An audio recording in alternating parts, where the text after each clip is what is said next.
My friendy and welcome back to my channel. My name is CaitlinAnwyn for anyone who's new here, and let's get back into Planet Zoo.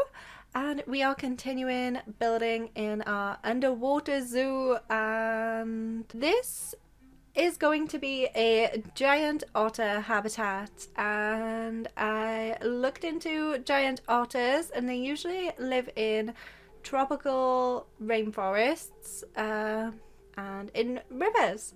So that was my goal, and I was getting a little ambitious with this because one, this is going to be the first time I've sort of done like a wiggly water sort of thing. Like it's going to be winding around, like no rivers are just straight, are they? And I also wanted to make it look like the river was flowing down like a hill or something, so I needed to manipulate the terrain to raise it up and lower it, sort of thing, to make it look like it's flowing down. And obviously because we've got like this whole underwater thing going and we don't want the guests to see the outside world just yet, I didn't want my guests walking too far to each habitat, so I kind of had to like wiggle it around and wiggle some of those staff buildings around to make sure that my little guests aren't walking too far. So this is like my plan for like the tiers. I got like this one image from Google what a tropical rainforest kind of looks like, with like the winding river.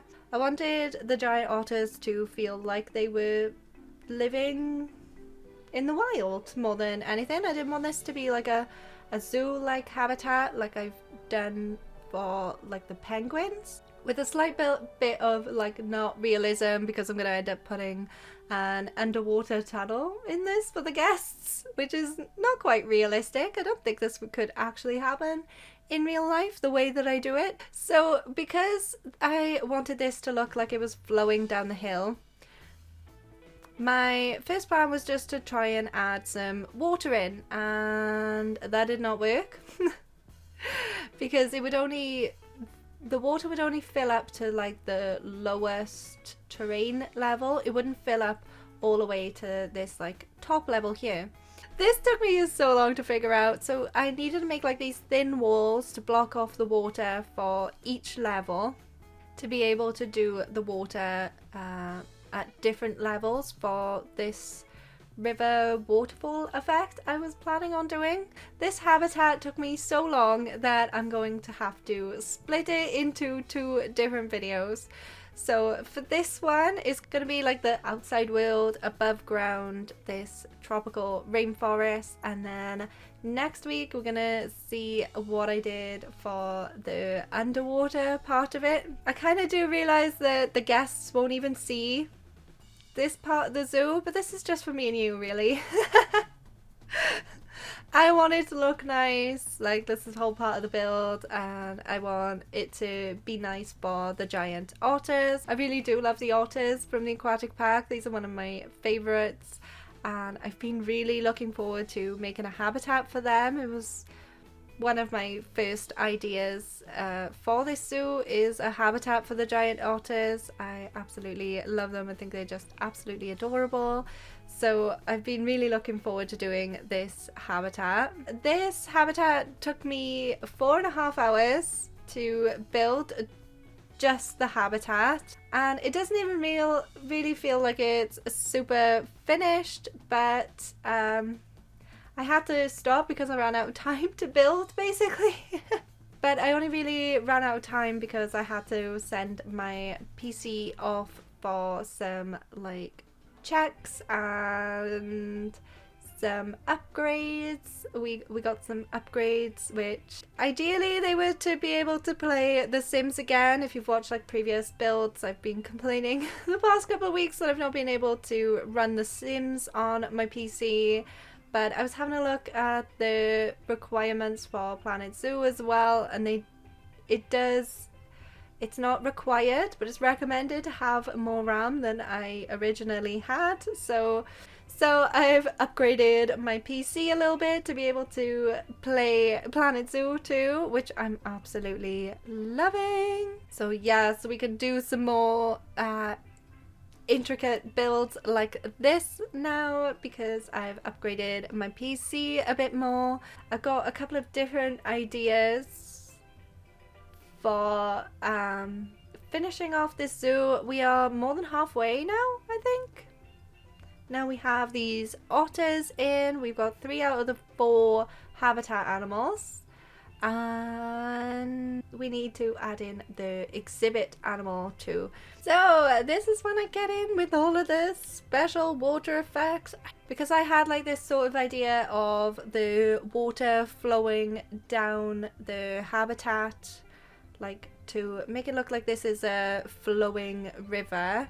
I added in like the waterfall effects, and these were super fun to use. It does get a little tricky once you've added everything in, because once you've added all the effects onto where you need them, you can't really move around the little effect things. You kind of lose them in the water.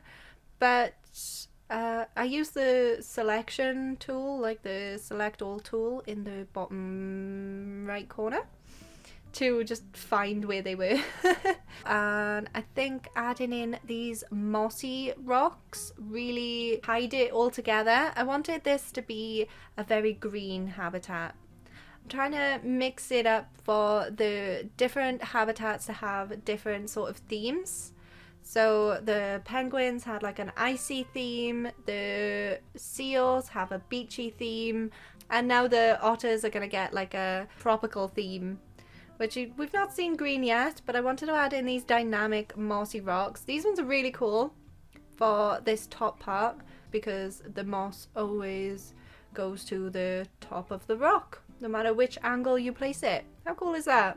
And these rocks don't quite look right at the moment because I haven't added in any of the other like greenery and stuff, and I wasn't sure whether to try and hide the terrain behind the water, but I'd already spent a good hour and a half to 2 hours just doing this so far. Thank goodness for being able to speed up footage, huh? So I just thought, like, I tell you what, you can't really see it when you got all the water flowing about, and even in paused because it's all frothy and like fast, you can't really see it, so I just painted it rocky underneath, I think. And the tricky bit with this is trying to hide the fact that you've got a wall there. You need the wall for the different heights of water, and you can't really get rid of that. I probably could have using that like path tunneling tool, because that'll get rid of terrain while there's water there. But I just thought I would add in some water effects to hide the wall. So I used the top of the water effect. Yeah, the waterfall effect top to go on not only the top of the one waterfall, but on the other side and angled the other way, so it looks like it's flowing over. I don't know. I don't even know what that was, but there we go. But yes, now we're on to our last little waterfall. They're all pretty much the same. They get a little narrower and the depth is a little shallower as well. Yeah, that makes sense, right? The river's narrower and the depth between the height difference is shorter as we get down into the river, and I try and like make it teeter off, where realistically this would like kind of go into an even bigger water source, like maybe the sea over in the grey seals, but they're nowhere near each other, so they're not really that much connected. And I like having these like mossy rocks on the end of the waterfall as well to like splash over. And I do end up adding some rocks in the middle of the waterfall as well, just to make it fit in better with the underwater tunnel. and to give it a little bit more interest, because at the moment they're all kind of plain. They all look relatively the same and kind of do the same things, other than the top one, which has got lots of different rocks around it. So yeah, I didn't realize the otters actually like sand, so I tried to blend this habitat up a little bit and just add sand in places where you couldn't really see it, because there wasn't really my plan for this habitat. I wanted a lot of greenery and like tropical green, rainforesty style, yeah, habitat. Rainforest habitat. I wanted lots of green. I didn't want sand. I've already done sand. We've done a beachy one. I didn't even realize that the otters liked sand, but there we go. I'm glad I put them in like halfway through, so I didn't like pop them in at the end and be like, oh, they hate everything. I gotta check. But they really love coverage, which is good for my plan. We can go up to 100% coverage, so that is fantastic for all of my rainforesty plants.